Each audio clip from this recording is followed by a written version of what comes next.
If you are having trouble with your grief, it might be Bill Murray's fault.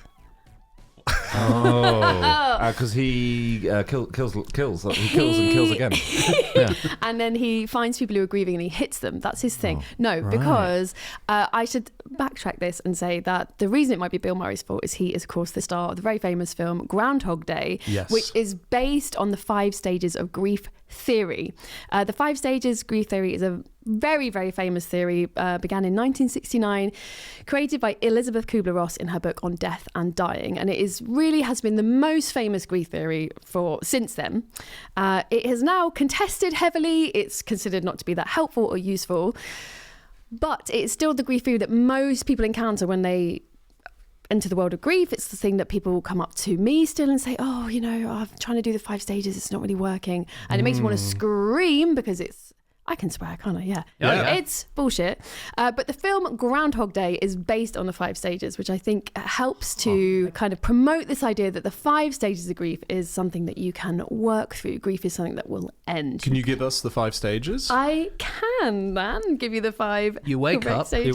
They're playing the same song as they were yesterday. Yeah. Yes. Something about a weather report. I haven't seen this film. James, genuinely, have you not seen Groundhog Day? I'm afraid not. Oh, you know what? It is one of those that does stand up to watching them. James hasn't seen any films before about 2000 and... Something like that. Well, I've seen some. There's a few that make it through, yeah. Normally, I'm absolutely fine when you say you haven't seen a particular film. And then sometimes you'll say, what? I'm Groundhog shocked. Day. Groundhog Day is one of the... I haven't seen it on TV much. Is it on TV all the time? In my childhood, it was a classic. It was one of those ones that would be on all the time. But that was in Australia, so... Okay, I reckon it's denial. Right. Oh, yeah. Acceptance. Denial and then acceptance. It's the 2 stages.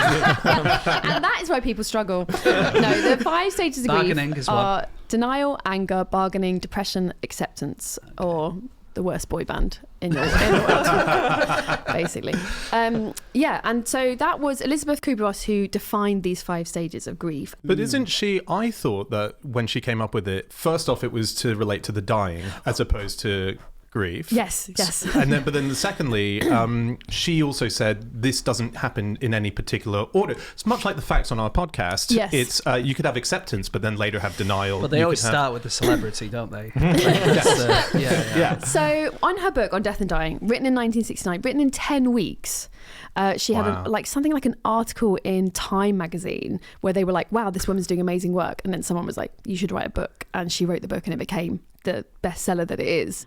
She was an amazing woman. Like, she was a founder of the hospice movement. She was working with people with AIDS in the 80s before that was considered like safe. She was incredible. And at this time, she was working in hospitals where people were terminally ill, mainly with cancer.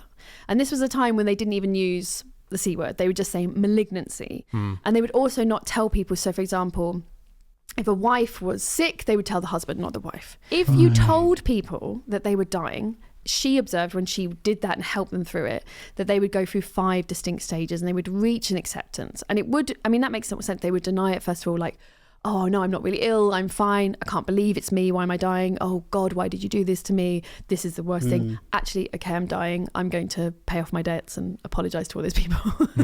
Right, we all need to do those things. So she was talking about people dying. It just became about grieving because it was like, well, it's death, it's same room, and it makes no sense for a grieving person. You don't go through 5 distinct stages. You get them pretty much all at once, all the time, every day today, and it can hit you 5 years later, 2 years later, 10 years later. So I meet so many people who are like, oh God, I feel so bad, like I need to get to acceptance and I haven't done it, and I'm always raging because I'm like, that isn't what grief looks like. But the reason it works in a film is that's how films work. They need to end, and we all need to walk away thinking. I mean, not all films. Not all a good films. film will do that. I'm fingering a few mental suspects. What? Okay. I haven't seen that film. Hello. Thanks for watching. Thanks for watching, guys. You can listen to the full episode right here on YouTube. Don't forget to subscribe for more Fitch-related clips and episodes. And you can join Club Fish for ad-free episodes and exclusive bonus content on Patreon and Apple Podcasts.